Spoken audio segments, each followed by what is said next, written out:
Bonsoir. Bonsoir devant la scène. Bonsoir. Ça marche. On s'est dit, il est 19h30. On peut le faire un petit peu à la cool. Vous êtes crevés, nous aussi. Donc, on vous a préparé une conf justement un petit peu interactive. On va vous demander de participer. Je suis désolée. Vous n'allez pas pouvoir vous en tirer en restant tranquillement sur vos sièges. Voilà, parce qu'on s'est dit quand même, on est là pour des rencontres sur l'esprit critique. Ce serait sympa que vous aussi, on vous demande un petit peu d'être actif et pas seulement d'écouter. Et on veut savoir un petit peu ce que vous pensez, pourquoi vous pensez ce que vous pensez. Et donc, pour avoir un truc un peu méta, on va vous présenter un ensemble d'idées sur l'esprit critique, sur qu'est-ce que c'est l'esprit critique, à quoi ça sert l'esprit critique. Et en fait, ce qu'on va faire, c'est qu'on va vous les projeter donc sur les slides et vous demander à chaque fois si vous pensez que c'est plutôt vrai, plutôt faux, ou est-ce que ça dépend, et d'expliquer un petit peu pourquoi. Et après, selon un petit peu vos réactions, nous, on pourra après aussi essayer de vous donner quelques infos. Alors, je vais essayer de communiquer avec la régie. Justement, c'est pour ça. Ouais, super, merci.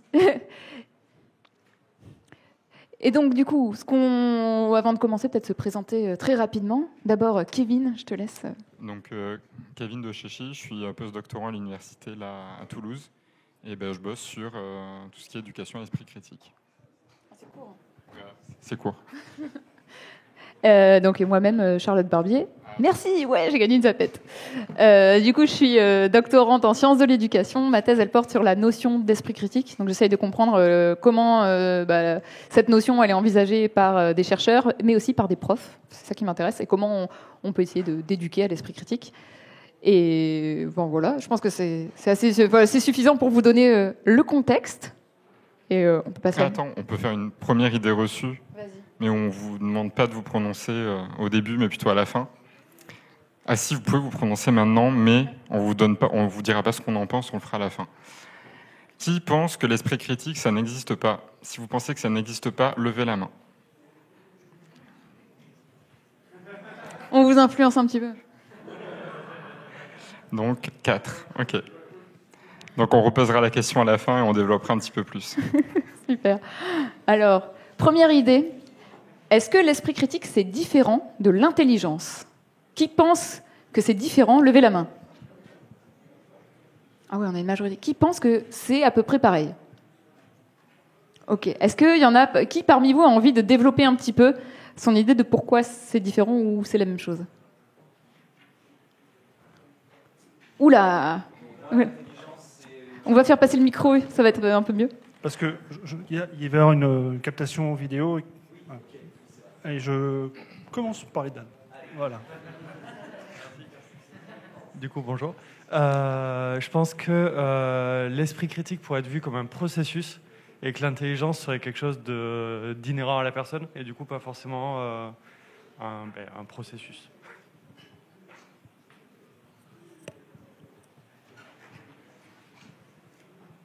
En fait, je suis perdu, je sais pas. Voilà. Merci.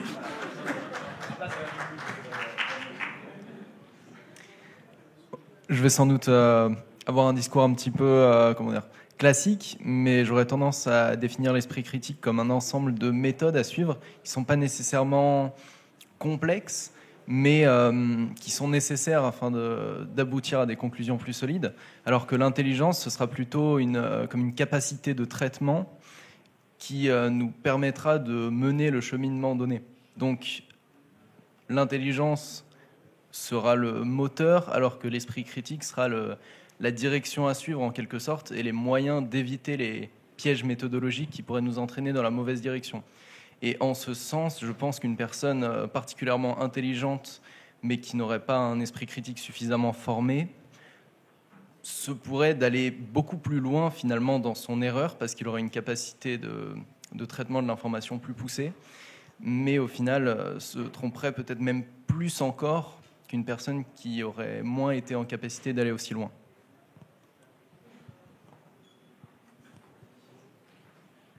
Alors, les allers-retours, c'est pas sympa. Alors, moi, je vais répondre avec une question. Ce serait quelle définition de l'intelligence? Parce que j'ai l'impression que c'est un mot qui est quand même un petit peu valise, que chacun a sa propre définition. Et du coup, répondre à cette question, finalement, dans ce contexte, j'ai l'impression que ça revient à débattre sur les définitions propres à chacun de l'intelligence. Est-ce qu'on a quelqu'un qui veut défendre, au contraire, que ce serait un peu la même chose?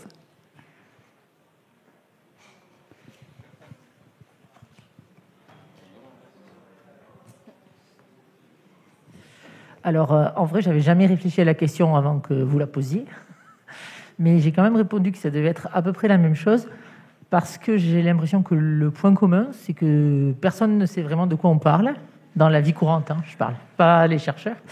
Personne ne sait de quoi on parle, et qu'on l'utilise dans la vie courante, dans des situations très très proches. Lui, il est intelligent, ou lui, il a d'esprit critique, ça veut dire, lui, il a réfléchi comme moi. Voilà. Alors, j'aime beaucoup, du coup, effectivement, comme réflexion, c'est vrai que des fois, et c'est pour ça qu'on a mis cette idée-là, c'est vrai que dans le sens courant, on peut avoir tendance à les utiliser presque un peu ensemble en se disant, si quelqu'un, on considère qu'il est un peu con, en général, on ne veut pas dire qu'il a beaucoup d'esprit critique, hein, c'est sûr. Mais il y a à la fois, effectivement, des critiques conceptuelles qu'on peut adresser pour voir le lien, ou plutôt les non-liens qu'il y a entre les deux. Et effectivement, en recherche, on considère que c'est pas la même chose de faire preuve d'esprit critique, de pensée critique et d'intelligence. Moi, je suis pas spécialiste de l'intelligence, donc je peux pas trop développer là-dessus. On développera après derrière sur ce que c'est l'esprit critique. Mais un point intéressant, c'est des preuves un peu empiriques, entre guillemets, que des chercheurs ont essayé de trouver, qui sont de faire passer des tests considérés comme des tests d'intelligence, par exemple des questions qu'on peut avoir dans des tests de QI, et des tests censés mesurer l'esprit critique à des gens, et on voit que il y a une certaine corrélation, mais c'est pas totalement lié. Donc on peut avoir des gens qui arrivent à avoir des très hauts scores sur des tests censés mesurer l'intelligence, mais ils ont du mal sur ceux d'esprit critique. Et un exemple de tâche, par exemple, qui va différer un petit peu là-dessus, c'est des tests de syllogisme. Donc par exemple, on va voir si on a A, alors ça implique B, C implique A. Et voilà, et on va voir ce genre de raisonnement, et les personnes n'ont aucun problème. Et quand on leur présente des problèmes du même type, mais avec quelque chose de contre-intuitif, où là, on traînait plutôt dans le registre de l'esprit critique, et bien là, ils arrivent à se tromper. Donc, par exemple, si je vous dis les roses, non, je veux dire, voilà, toutes les fleurs ont des pétales, les roses ont des pétales, donc les roses sont des fleurs.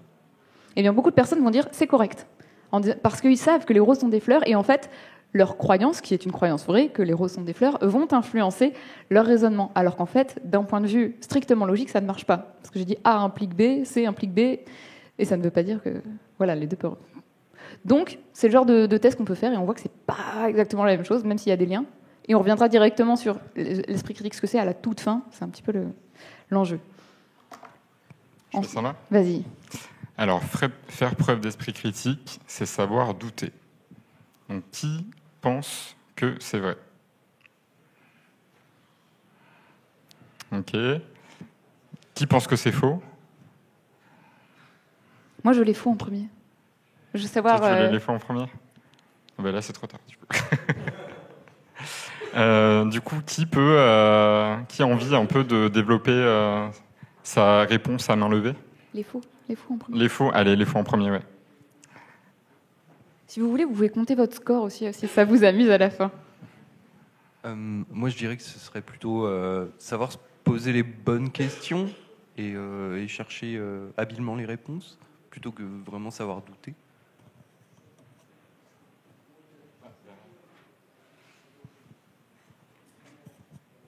En fait, moi j'ai un problème, c'est qu'est-ce que ça signifie savoir douter? Est-ce que ça veut dire savoir douter correctement, donc le faire avec méthodologie, ou juste être incrédule seulement? Donc en fait, je dis faux, mais en ayant un petit problème avec la phrase en soi.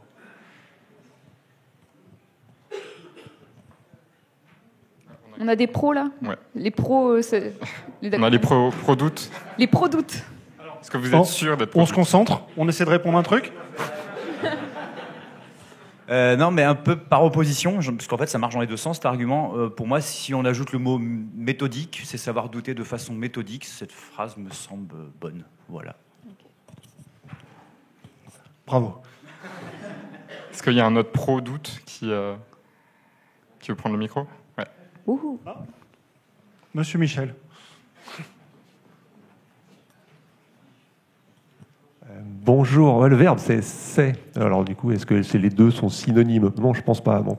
Mais bon, par contre, je pense que l'un est nécessaire à l'autre. Donc je dirais, a priori, comme ça, sans y avoir trop réfléchi, il faut au moins douter un peu de soi pour remettre en question et critiquer ses propres opinions. Voilà, donc je dirais que l'un est en amont de l'autre et est nécessaire pour l'autre. Je veux dire, le doute est nécessaire pour critiquer sa propre croyance. C'est pas vraiment un c'est comme synonyme, mais un c'est comme au moins nécessaire à. Ouais. Donc merci pour vos réponses. Donc en tout cas, Il en restait peut-être une. ouais, on y va. Ouais. Allez.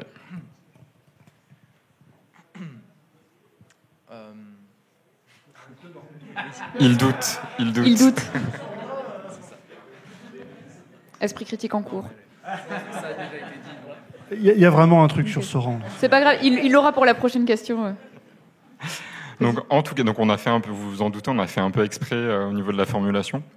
Alors en tout cas, dans la littérature scientifique, moi j'ai pas vu de choses qui parlaient de être capable de douter. Ça parle plutôt de avoir une humilité intellectuelle, avoir une honnêteté intellectuelle, être conscient de ses propres biais. Et comme vous l'avez dit, en effet, si on raisonne aussi vraiment en termes d'enseignement de l'esprit critique en classe, l'injonction à tu dois douter, certes, mais comment, sur quoi, à quel moment je m'arrête et comment je m'arrête. Donc ça rejoint aussi en partie ce dont vous parliez, la question de doute méthodique. Oui, mais quelle méthode? Et en tout cas, ce qui, moi, me semble en tout cas plus opératoire, plus malin, c'est plutôt de considérer d'être dans la tentative d'identifier des incertitudes par rapport à un énoncé. Donc ça peut être des incertitudes, par exemple, je lis un texte avec des connaissances scientifiques et en fait il n'y a pas de consensus. Donc de manière vraiment propre aux connaissances qui sont en jeu, il y a des incertitudes.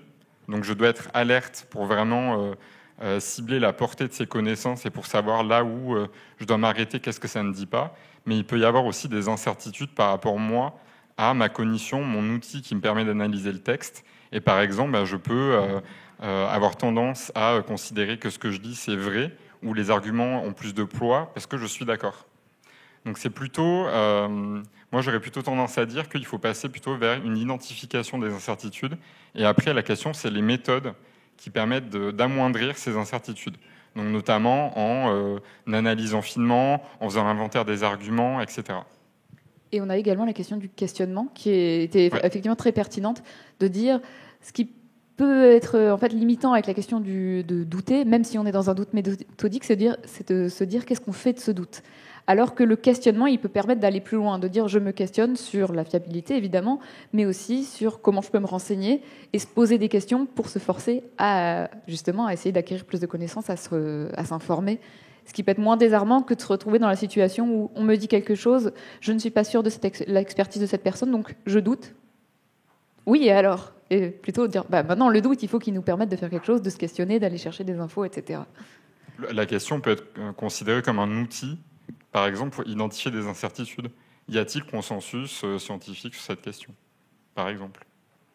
Et on va essayer d'aller plus vite, de prendre seulement une réponse de chaque camp, entre guillemets, pour les prochaines, pour essayer d'avancer, je pense. Alors, est-ce que pour exercer son esprit critique, il faut savoir appliquer la méthode scientifique? Qui est pour?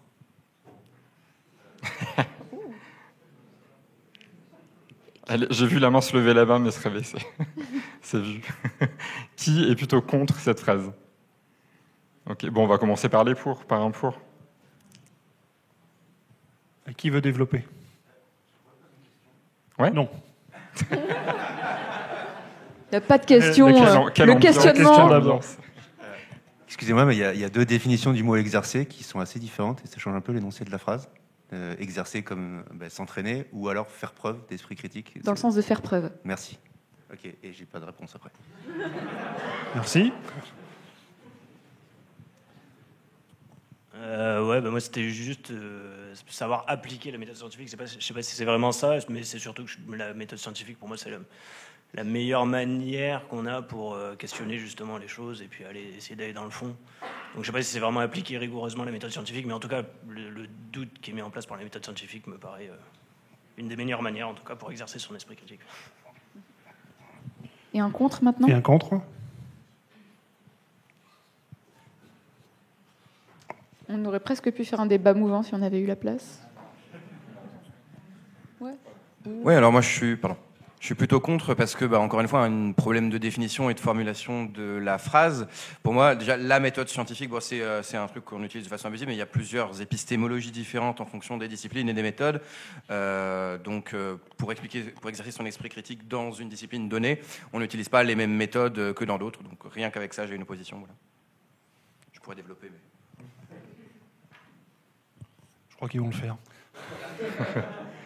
En tout cas, ce qu'on retrouve dans la littérature, si on considère que l'esprit critique, c'est plutôt quelque chose qui relève d'un jugement critérié. Donc la question, c'est quels sont les critères, quelles sont les méthodes, les stratégies, les processus qu'on va mobiliser. La question, c'est en fait dans quel contexte. Et donc dans le cadre, par exemple, d'enseignement des sciences, le corpus de méthodes, les critères qui sont à l'œuvre, qui renvoient à des normes communes, ça passe par les méthodes scientifiques. Et donc, comme vous l'avez dit, par la méthode scientifique, parce qu'en réalité, même si on parle de démarche expérimentale, c'est vraiment à géométrie variable, c'est pas quelque chose de linéaire, c'est vraiment très foisonnant. Mais du coup, on pourrait se dire, si c'est vrai que pour faire preuve d'esprit critique, il faut appliquer la méthode scientifique, quid de ce qui se passe en histoire ? Je fais référence du coup au découpage disciplinaire, parce qu'on a tous ces expériences un peu communes au niveau de l'école. Mais du coup, ça voudrait dire qu'en histoire-géographie, il n'y a pas d'esprit critique, puisqu'il n'y a pas possibilité d'appliquer la méthode scientifique à la Claude Bernard, avec les critères popperiens, etc. Donc du coup, une autre manière de voir les choses, c'est de considérer qu'en histoire, en français, en mathématiques, il y a des critères, il y a des normes qui sont différentes, et le propos, ça va être pour déployer son esprit critique, d'utiliser les critères, les méthodes pour cocher ces normes qui changent en fonction du contexte, et notamment des disciplines. Du coup, c'est un peu. Donc, on a à la fois la limitation de parler de la méthode scientifique au singulier, où justement, dans l'enseignement des sciences, on parle presque même du mythe de la méthode unique, parce que, comme on le disait, il y a une pluralité de méthodes, mais même aussi au sein des sciences expérimentales, en fait, où même d'ailleurs, on le voit quand on est élève, de dire les méthodes qu'on va mettre en place dans un TP de chimie, dans un TP de physique ou en cours de biologie, c'est pas exactement les mêmes choses, on n'a pas les mêmes manières de tester. Donc, mais même si on veut dire démarche, on reste dans quelque chose d'embêtant parce que il y a aussi plein de contextes où on veut exercer notre esprit critique qui ne relèvent pas des sciences. Tout simplement, si on est dans un rapport à l'information, je tombe sur une information sur les réseaux sociaux, je peux pas appliquer une méthode scientifique pour vérifier l'information. Si c'est juste, par exemple, une information sur, je sais pas, une rumeur, tout simplement. Il y a une rumeur, en fait, aux rencontres de l'esprit critique, il y avait une licorne géante. Voilà comment on vérifie cette info. Dans tous les cas, elle sera fausse, mais il y a eu un zèbre. Ça aurait été un peu plus classique.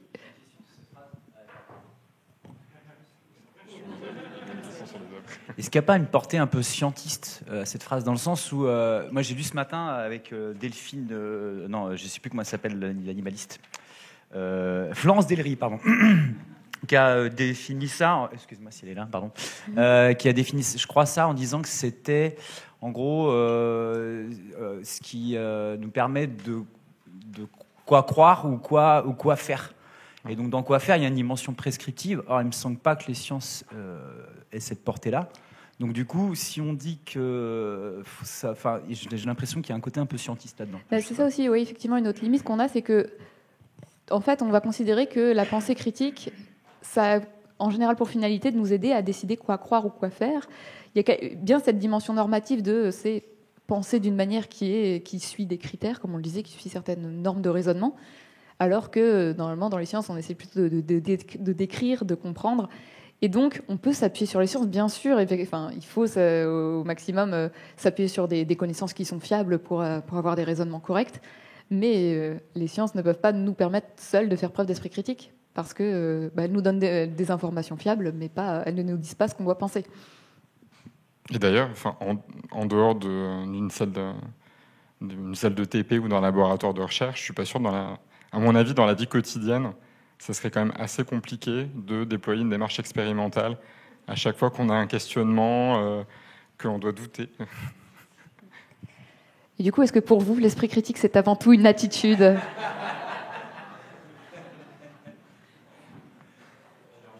Parce que je repense aux les premiers échanges qu'on a eus. Il y a eu beaucoup de verbes d'action dans ce que vous avez dit, les uns les autres, de dire douter, se questionner, réfléchir, raisonner. Mais est-ce que l'esprit critique, est-ce que c'est une attitude ou pas ? Je dirais même une positive attitude. Là, je pense que la réponse est non. Donc, qui est plutôt pour ? Et qui est plutôt contre ? Ça doute. Est-ce que quelqu'un en pour veut nous expliquer son point de vue ? Oui. Toujours les mecs en haut. Est-ce qu'après quelqu'un pourra nous expliquer de l'autre côté, mais en bas, ouais.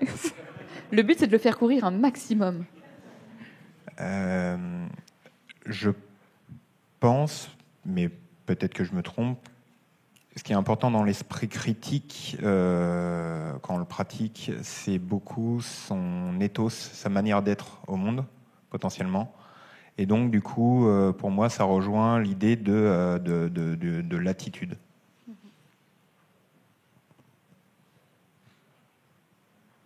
Et donc, de l'autre côté, en contre ? En plus, tu amorces le fait que les gens... Oui, c'est vrai que j'ai en regardant pourquoi, vraiment... Par contre, c'est tout...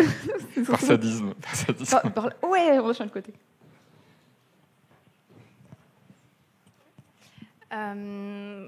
Pour moi, je comprends attitude dans le sens où c'est faire preuve d'esprit critique tout le temps. Et je pense que c'est pas possible de faire preuve d'esprit critique dans toutes les circonstances. Voilà. Effectivement. Est-ce qu'on a d'autres avis ?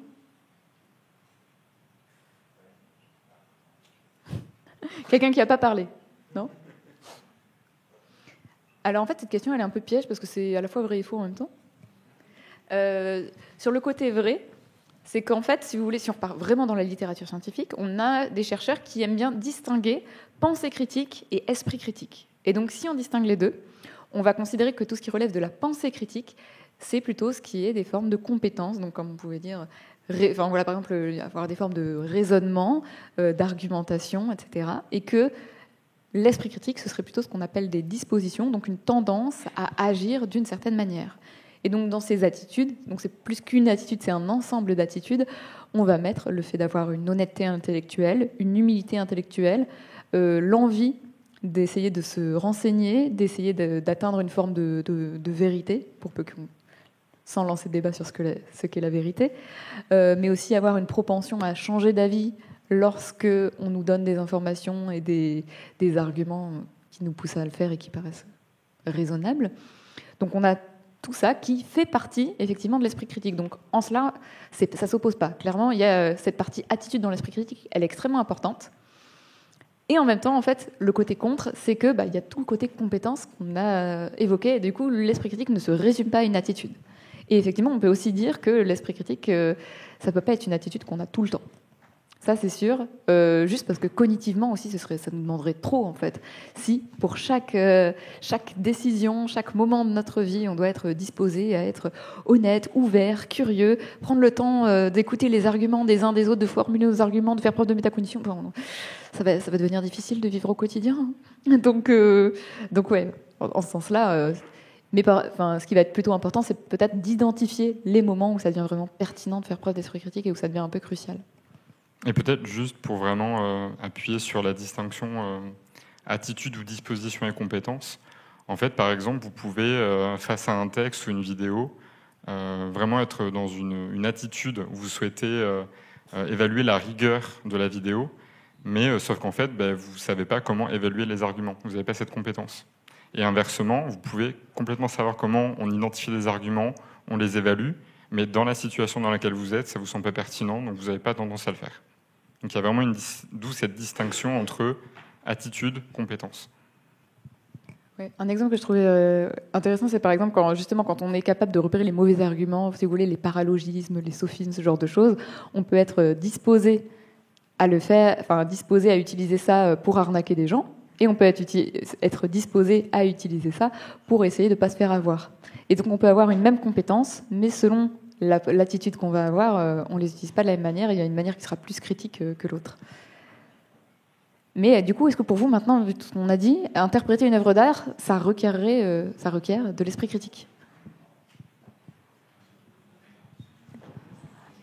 Bah oui, parce que bon, là, on a parlé de science, etc. Et puis, quand on sort de ce domaine... Oh, ça s'éteint. Alors, pour vous, ouais, est-ce que quand on interprète une œuvre d'art, on fait preuve d'esprit critique? Alors, à chaque fois se pose la question de comment on interprète, etc. Mais... Donc, qui est plutôt pour? Qui est plutôt pour, ouais. Mm-hmm. Le contre? Ah, c'est 50-50 un peu. Allez, choisis qui tu veux, où tu veux que les gens... Moi, je veux un contre en premier. Il y en a un qui continue. Allez, il est chaud!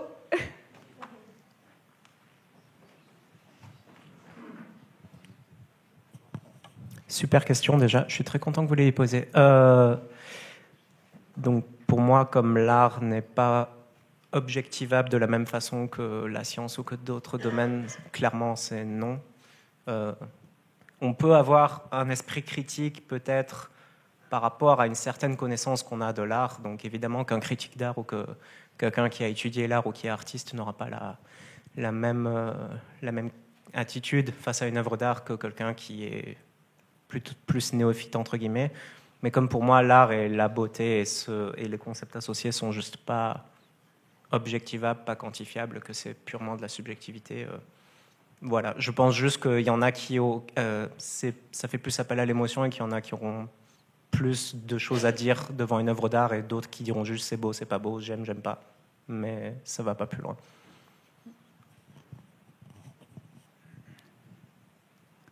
Un pour? Du coup, je me lance sans filet, sachant que j'ai aucune culture sur les questions d'art. Pour moi, c'est interpréter qui a fait que j'ai dit que c'était pour, dans le sens où interpréter requiert justement une procédure pour dire ce pourquoi, ce comment, ce machin, et ce qui veut dire que ce serait au moins une forme d'esprit critique, même si, du coup, la sensibilité aura le fait de changer la manière dont on arrive à un résultat quelconque. Voilà.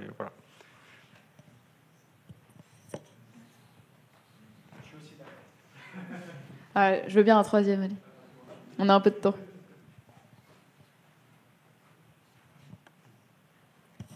Du coup, moi, je suis pour également parce que j'ai l'impression que les œuvres d'art ont une signification et qu'avoir de l'esprit critique vis-à-vis de ça, ça permet de mieux les comprendre. Et je voudrais rajouter en plus le fait qu'on a maintenant des images qui sont générées par de l'IA et du coup, ça peut être pas mal d'avoir de l'esprit critique aussi pour arriver à déterminer si c'est vraiment des humains qui les ont fait ou pas. Enfin voilà, je voulais juste rajouter ça.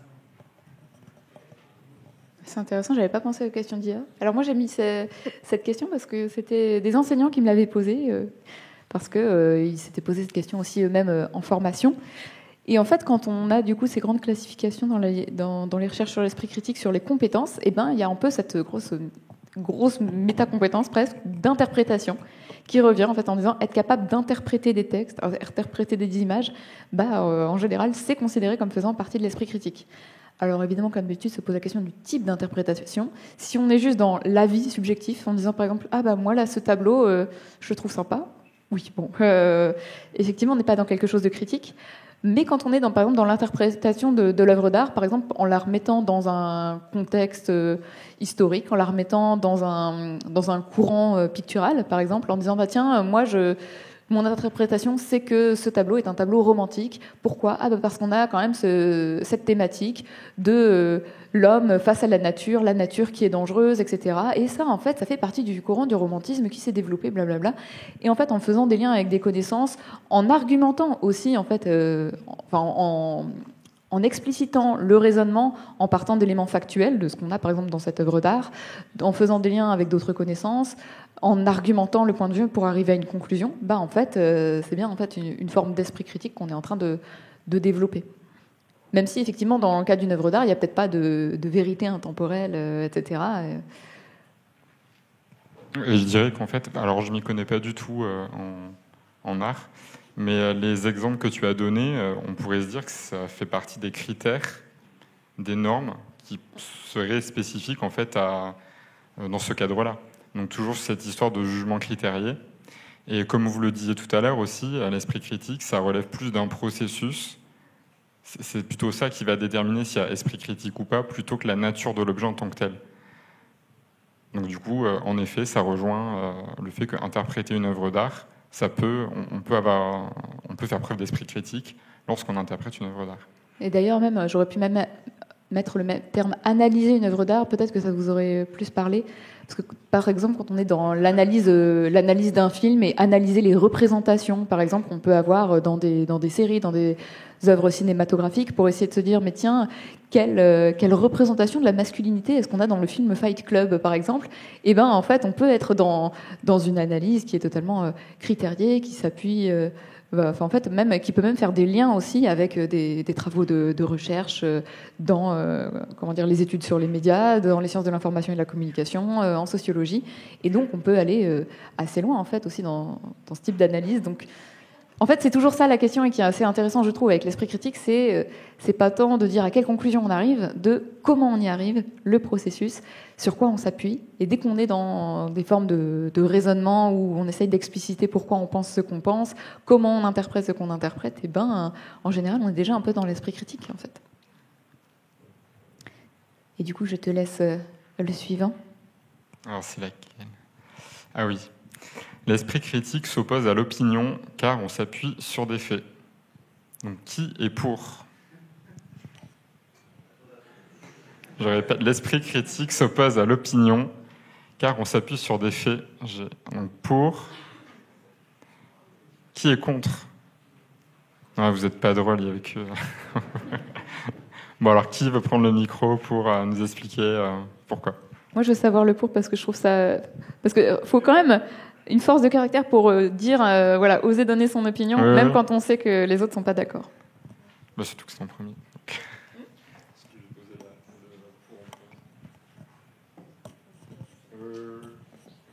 Merci. Je suis un peu intimidé parce que en fait, j'ai pas fait du tout d'études et j'ai aucune formation scientifique. Mais bon, pour moi, j'ai l'impression que ça s'appuie sur des faits. Ouais. En fait, je comprends pas trop pourquoi tous les autres gens pensent à l'inverse. Alors ça, moi, je suis étonné qu'il y ait si peu de gens qui aient répondu oui. Parce qu'en général, c'est vraiment le truc où tout le monde est d'accord avec. Ça et la méthode scientifique. Donc...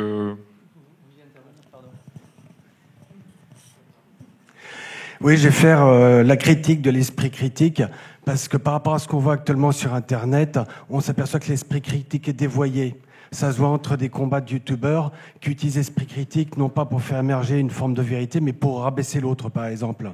On voit aussi certaines dérives où l'esprit critique est utilisé, non pas pour toujours chercher la vérité, mais pour véhiculer des idéologies, qu'elles soient politiques ou autres.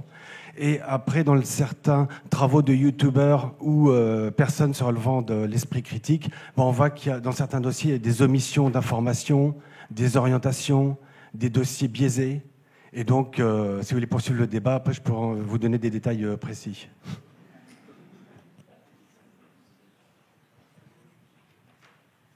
Donc en gros, là, du coup, c'est plutôt l'idée du fait que des personnes qui, derrière, sous couvert d'esprit critique, finalement, donnent leur opinion.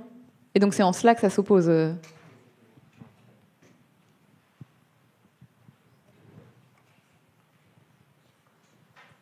Merci. Moi, du coup, je pense que l'esprit critique s'oppose à l'opinion, dans le sens où je pense que l'opinion ne s'appuie pas toujours sur des faits. Dans le sens où l'opinion, ça peut être régi par l'émotion, ça peut être régi par l'entourage, par l'opinion populaire, on se fait influencer.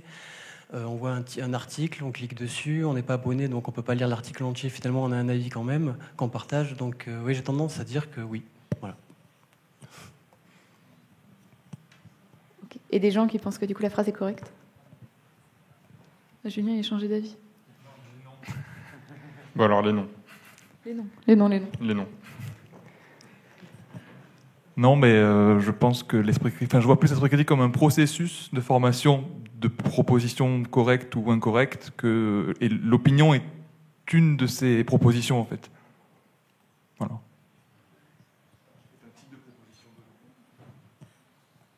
Peut-être un autre nom dans ce coin-là pour éviter de... On se la retente, là, vraiment? Il y a madame là-haut, peut-être. Il y avait madame qui levait la main. C'est pas très loin. Ça vous amuse, hein? En fait, je trouve depuis le début toutes les questions, presque chaque mot me plonge dans des abîmes de compréhension précise. J'y vois tellement de sens que j'ai même du mal à dire oui ou non à chaque fois. C'est voulu. Donc, je dois avoir beaucoup d'esprit critique. Mais par exemple là, il me semble que l'esprit critique permet justement, en cherchant les faits, à bien les comprendre, de se faire aussi une opinion. Du coup, est-ce que ça s'oppose systématiquement? Si c'est une opinion qui est mal formée, qui est justement sous influence ou sans réflexion poussée, alors oui, on peut dire que l'esprit critique est contraire à ça. Mais si l'opinion est l'aboutissement d'un processus de réflexion via l'esprit critique, ben, du coup, ça ne s'oppose pas. Elle a tout résumé. C'est ça.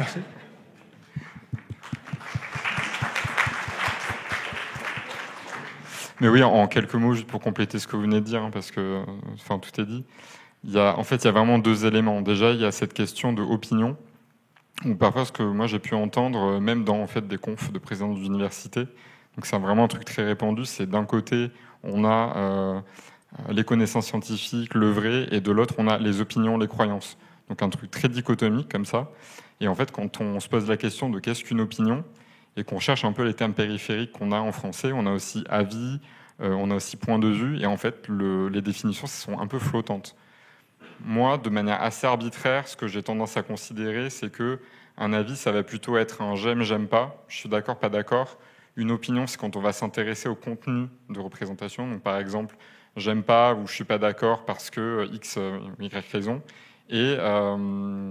Et le point de vue, ça va être quelque chose, pour reprendre ce que vous venez de dire, de beaucoup plus élaboré, beaucoup plus argumenté, beaucoup plus construit. Donc ça, c'est le premier point. Donc ça voudrait dire que construire son opinion, construire son point de vue, ça fait tout à fait partie de l'esprit critique. Et c'est ce que vous disiez aussi tout à l'heure. Dans certaines définitions les plus employées dans la littérature sur l'esprit critique, la fin, le but, c'est d'être capable de prendre une décision et de savoir quoi faire.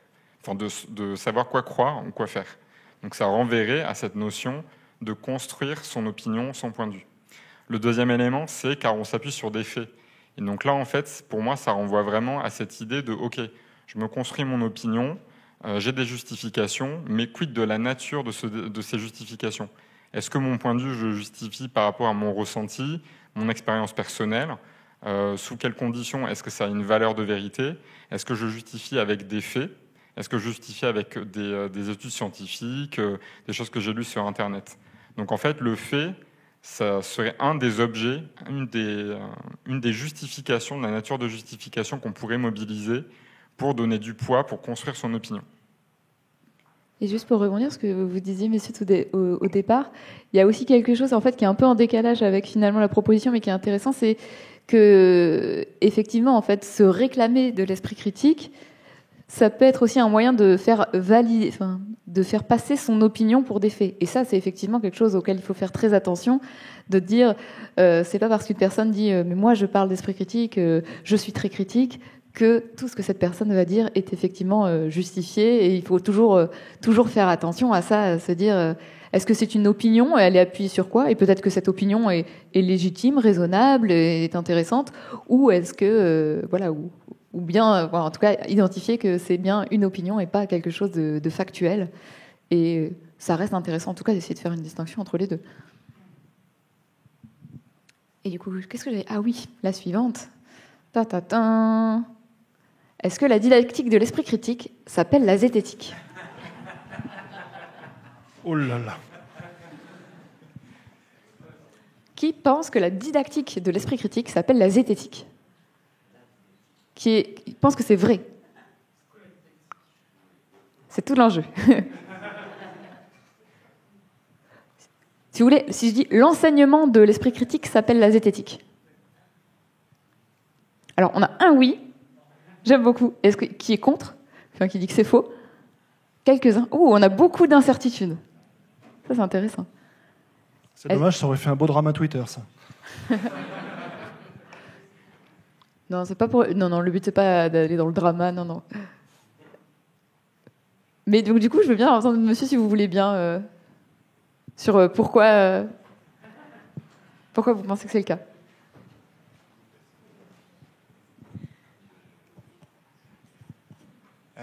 Pourquoi est-ce que la didactique, donc l'enseignement de l'esprit critique, s'appelle la zététique? En vrai, ça peut avoir plein de noms, mais je pense que la zététique est une forme d'enseignement de l'esprit critique.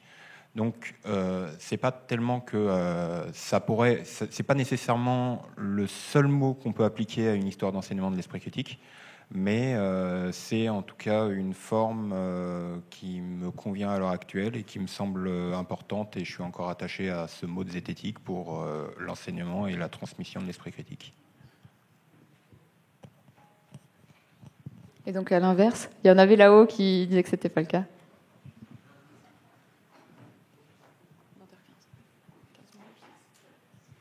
Je parle en tant que professeur.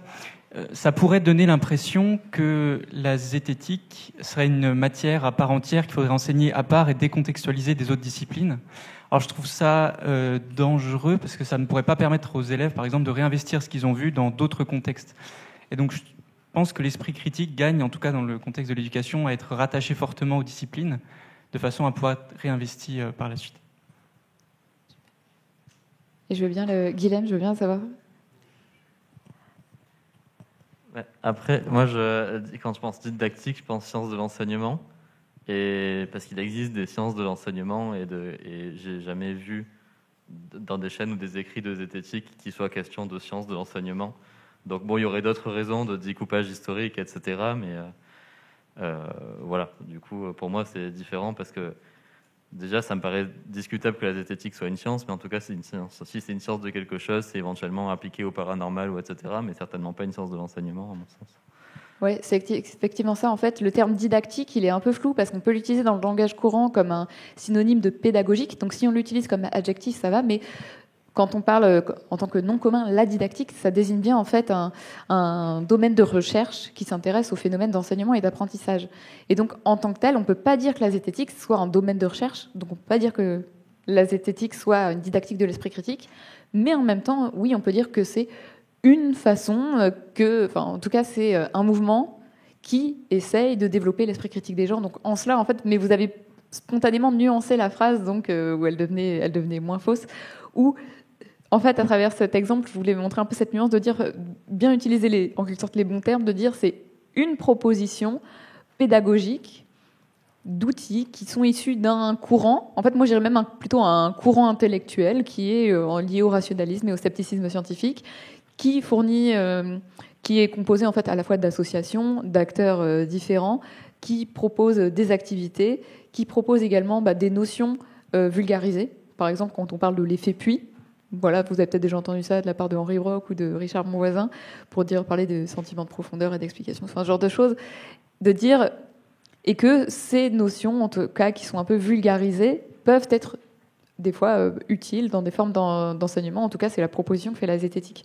Mais c'est jamais, voilà, faire attention à ne pas dire la zététique est une science, et je le redis parce que je l'ai vu des fois dans des laboratoires, des doctorants qui étaient un peu perdus là-dessus, qui m'ont dit mais la zététique c'est une science. Et je suis attention parce que là on est en train de mélanger les trucs. Et voilà, c'était juste ça pour dire, en tout cas dans la recherche scientifique, on ne parle pas de zététique, c'est autre chose, c'est vraiment des propositions pédagogiques. Ouais. Et donc est-ce que vous pensez qu'aujourd'hui on enseigne l'esprit critique à l'école? Ça fait le point avec la question des disciplines. Suivant, on va essayer de le faire en 2 minutes. Alors, qui dit oui? Qui dit non? Moi, je veux un non, d'abord. Un non, d'abord. Un non. Qui dit non?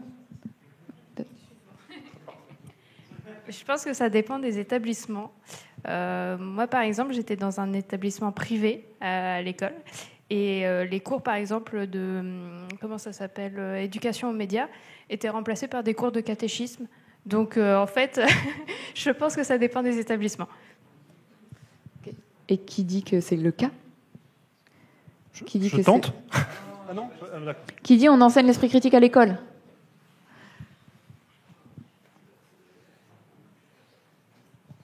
Oui, je pense. Enfin, c'est le cas où, en tout cas, ça devrait l'être. C'est-à-dire que c'est censé être fait. Après, est-ce que c'est effectivement fait dans toutes les écoles? Ça, c'est une autre question.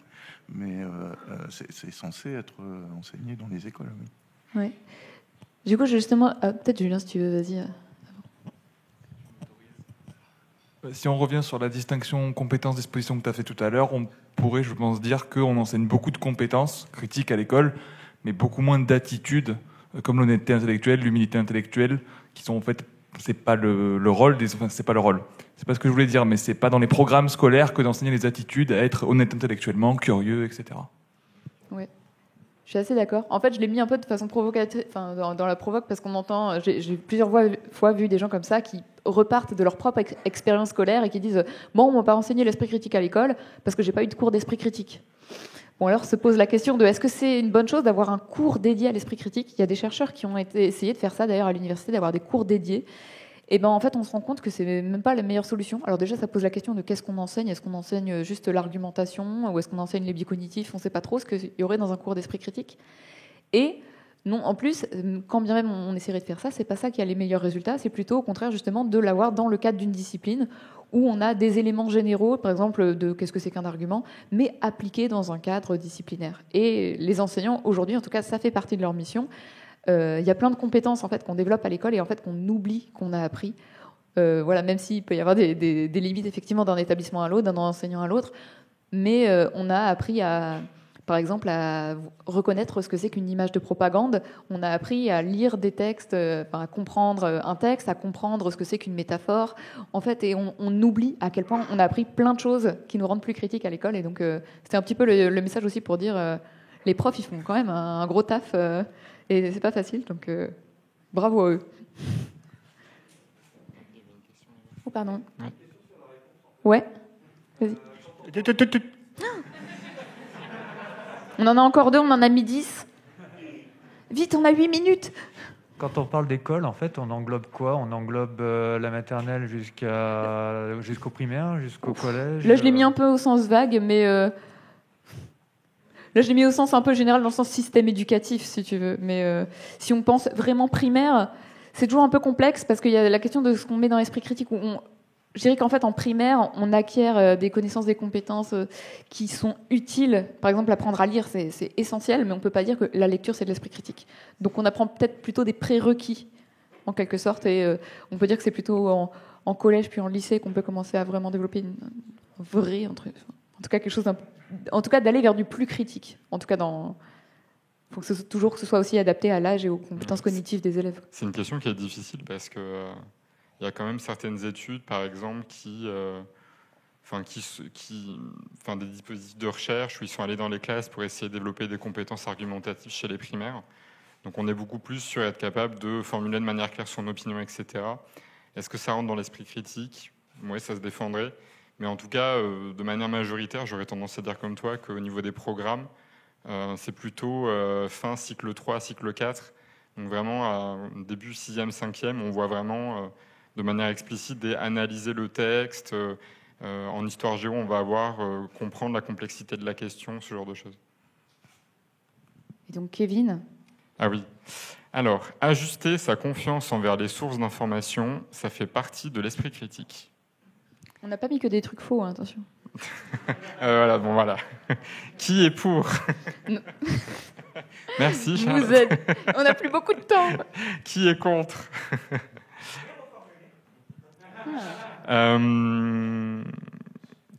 Comment tu veux que je...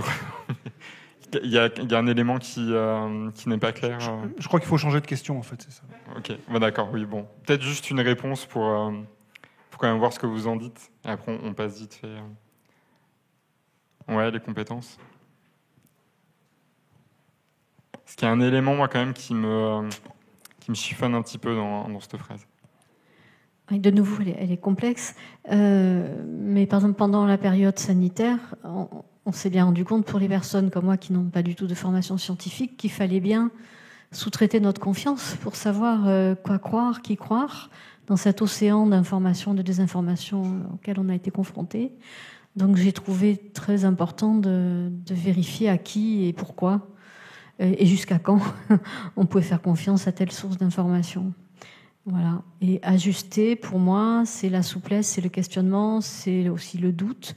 Donc ça fait vraiment partie de l'esprit critique. Ok. Alors, juste peut-être pour expliciter un point, il y a des enseignants et des enseignantes dans la salle, et peut-être que du coup, ça leur évoque quelque chose de particulier, cette phrase. Au niveau du ministère de l'Éducation, il y a eu une grande étude qui a été faite sur esprit critique à l'école, et la définition qui en était ressortie, c'était que l'esprit critique, c'est calibrer sa confiance envers les sources. Mais ça a été présenté en fait comme esprit critique égale calibrer sa confiance envers les sources. Or, comme on l'a vu juste avant, ça renvoie à plein d'autres choses, et surtout le risque ici de réduire l'esprit critique à juste ces compétences-là et surtout cette posture, c'est qu'en fait, lorsqu'on ajuste sa confiance envers des sources, bah oui, mais qu'est-ce qu'on fait après ? Enfin, qu'en est-il de tout le rôle un peu actif qu'on peut avoir quand on va construire son opinion, etc. Donc, je suis complètement d'accord avec votre réponse. Mais voilà, pour moi, l'élément vraiment important ici, c'est que c'est un petit bout de l'esprit critique. Ça fait partie. Ouais, c'est ça. Et donc la 10, c'est dommage, on va devoir la faire rapidement. Faire preuve d'esprit critique, ça nécessite d'éliminer nos biais. Elle est pour moi, ça, là. Qui dit que c'est vrai ? On finit en beauté. Ou on a un vrai qui dit que c'est faux. Moi, je veux entendre la réponse de monsieur qui dit que c'est vrai. Toujours les réponses minoritaires, c'est intéressant. Je vais faire une réponse encore qui a déjà été faite. C'est nécessaire mais pas suffisant. Je pense que ça fait partie des 1000 trucs vers lesquels il faut tendre pour faire preuve d'esprit critique, c'est-à-dire éliminer nos biais dans la mesure du possible. Voilà. En fait, le piège, il est dans éliminer. Parce qu'en fait, on ne peut jamais éliminer nos biais. En fait, on va toujours avoir des formes de biais. Donc, si on est obligé d'éliminer les biais pour faire preuve d'esprit critique, ça voudrait dire qu'on ne peut jamais en faire preuve totalement. Donc, c'est un petit peu embêtant. Donc, il y a le éliminer. Et il y a aussi le fait qu'en fait, même si on arrivait à réduire au maximum nos biais, une pensée qui n'est pas biaisée, si on parle de biais cognitif, c'est pas pour autant une pensée qui est critique. Si, par exemple, je vous raconte mes vacances, et que c'est une forme de pensée, ou que je vous dis moi, ou alors que je vous dis ce que j'ai envie de faire pour mes vacances. Il n'y a pas forcément de biais, mais c'est pas critique pour autant.